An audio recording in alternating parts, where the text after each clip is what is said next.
If you like watching anime, then you've definitely seen this dish. I've got the time to show my love what it's all about.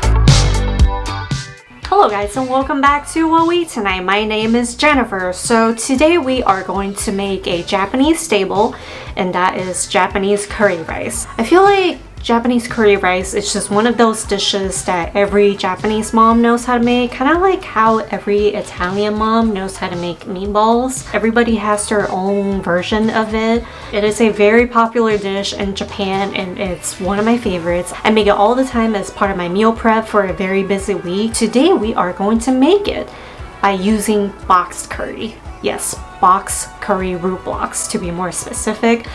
I know what you're thinking. Boxed? We're gonna use the stuff from a box? You could definitely make this from scratch, and I'm all about making things from scratch, but I just feel like when it comes to making curry rice, using the box stuff is just like the correct way to do it, because the whole point of it is that it's very easy to make, it's convenient, and it could be done in a very short period of time, and the result is just absolutely delicious and super comforting. So that's what we're gonna do today. We are going to make curry rice by using boxed curry. There are many different brands of curry roux blocks. My favorite one is Vermont curry. It's got 3 levels of spiciness. This is the most spicy one, but it's not spicy at all. This is about $5 at a Japanese grocery store. I've even seen it at my local Target. It's pretty inexpensive. My protein of choice today is bone-in chicken thighs. It's my favorite cut of chicken because it's bone-in, it'll add a lot of flavor. You can use any meat or meat substitute you want. Some onion and garlic, I already diced them up. Classic Japanese curry always have carrots and potatoes. These are mini Yukon Gold. You could use any kind of potato you like. And of course, the curry blocks. We need half a pack for this recipe, and that's basically all the ingredients you need for a classic and traditional curry. But I'm also gonna throw in some extra veggies like celery and this yellow squash, because why not? You can put whatever you want in it and it'll taste good. First, I chop up all the veggies into bite-sized pieces. You want them to be about the same size so they cook evenly. I don't want my yellow squash to get mushy, so I'm saving them and adding them at the end. Season the chicken thighs with some salt and pepper.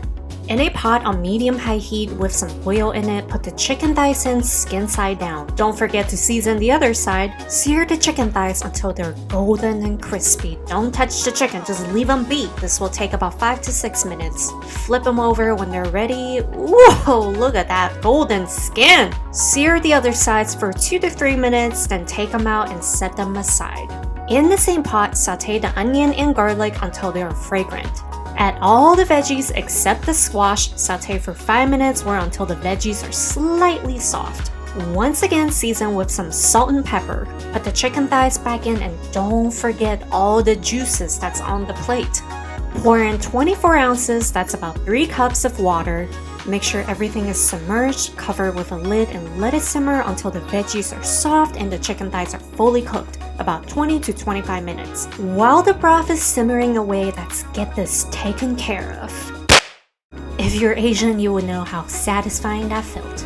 Look, there's already a million videos on how to make rice. All you gotta remember is 1 cup short grain rice to 1 cup water. And always rinse your rice. And you don't really need a strainer or a colander for that. Don't bring colander into your rice cooking. And just use a rice cooker. It'll make your life a lot easier.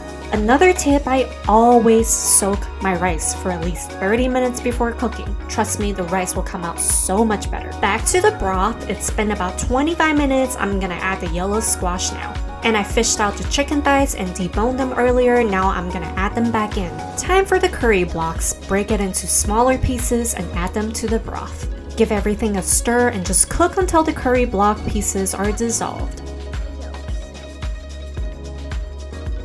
And look at that, the broth is no longer watery, it's now nice and thick and looking super delicious. I think dinner is ready.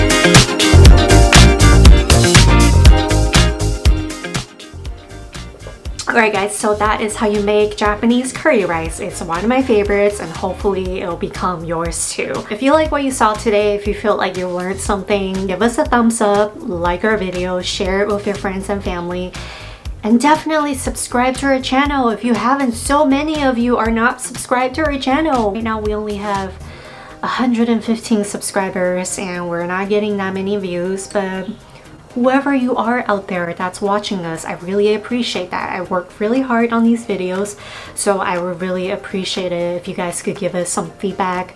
And once again, we'll come back with a new video next week, so stay tuned and we'll see you back in the kitchen next time.